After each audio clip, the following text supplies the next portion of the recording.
Very happy to be joined by our next guest, Cynthia Frelund. She's an analytics expert at the NFL Network. A couple of weeks ago, when we were looking at all the passing and you're looking at the yardage being down, I actually made a point in one of the videos saying, like, this was, are the running backs going away? Are we going to go to the Alvin Kamara style where it's going to be a mix of things and you're looking at, scrimmage yardage versus rushing yards? And then Derrick Henry does his thing, right? 400 yard games in the past 5 games. So now all of a sudden, when you look at the total numbers, over 1,500 yards, 14 touchdowns, like somehow getting stronger as the season progresses for a man his size, kind of baffling. So in your opinion, with the games remaining, does he have a chance to crack that 2K mark?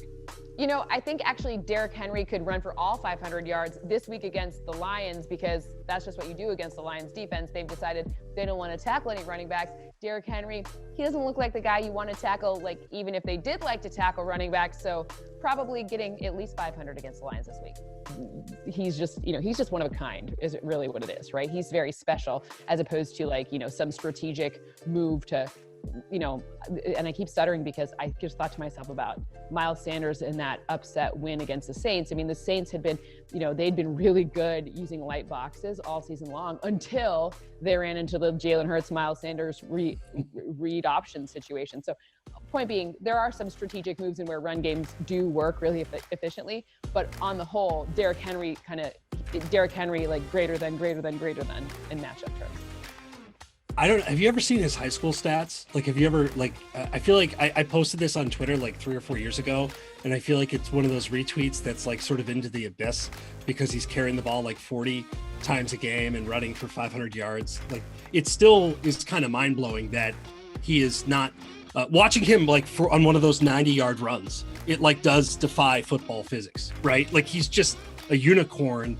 And it's a guy that you just would assume would not age particularly well. And he's the opposite. Like, he's aging gracefully, if not getting better. Remember when he was coming out in the draft, it was him and Ezekiel Elliott. And the knock on Derrick Henry was that he had too much tread worn off the tires because they used him for so many snaps at Alabama. So, if you look back to see Derrick Henry isn't going to be as good as Ezekiel Elliott because he's played too many snaps. But again, he is not.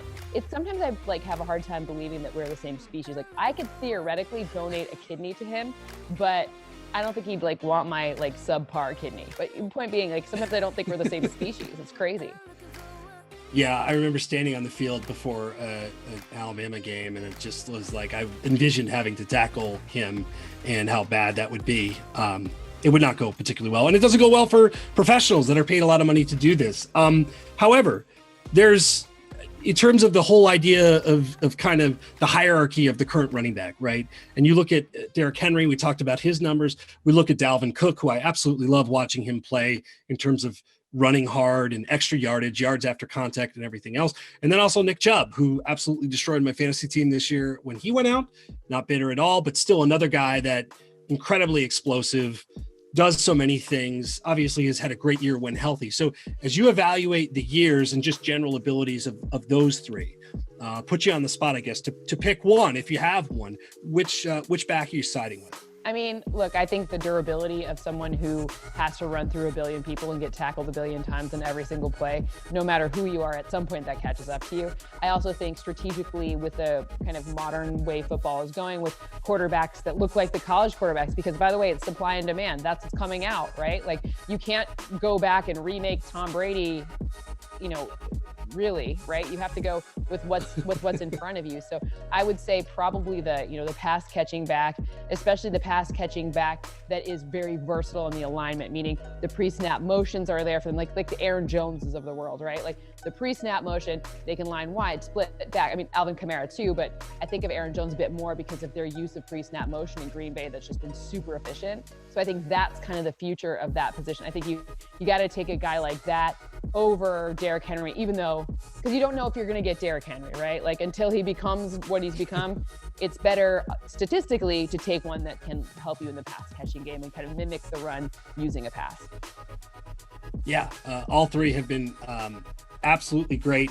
And yeah, they are a bit throwback. So I guess when you're saying that, is Dalvin then more of that fit? Because obviously of the three, Nick Chubb, they have Kareem Hunt there to sort of be that other back. Nick Chubb can catch, but Kareem Hunt is on third down. We saw him obviously the other night make an unbelievable play. So would Dalvin then naturally just kind of fall into that position? The funny part is, like, system speaking, Dalvin Cook plays in a very similar system that Nick Chubb and Kareem Hunt play, right? Like the deep reliance on play action. I think Baker Mayfield's a better quarterback than Kirk Cousins in almost every metric that I can measure them in, even though that could be controversial in some people's opinion, but I think he's a better quarterback.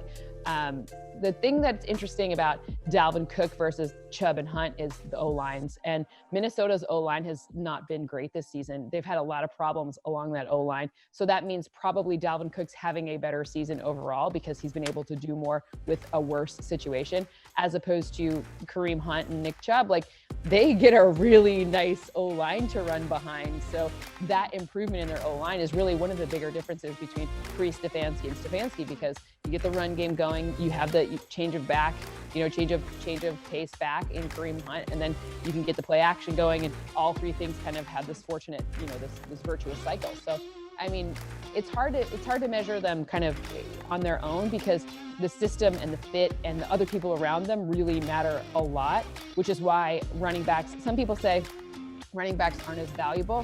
I would argue that you've got to create the value for the entire offense to make whatever the things are work, with the knowledge that your quarterback is your most valuable position. So, that's I don't know what the value is. It just depends on which team, which scheme, and what you're trying to produce. So I think if you were to ask Nick Chubb to do what Dalvin Cook has done, then we could maybe compare them, but it's kind of apples to, spaghetti at this point.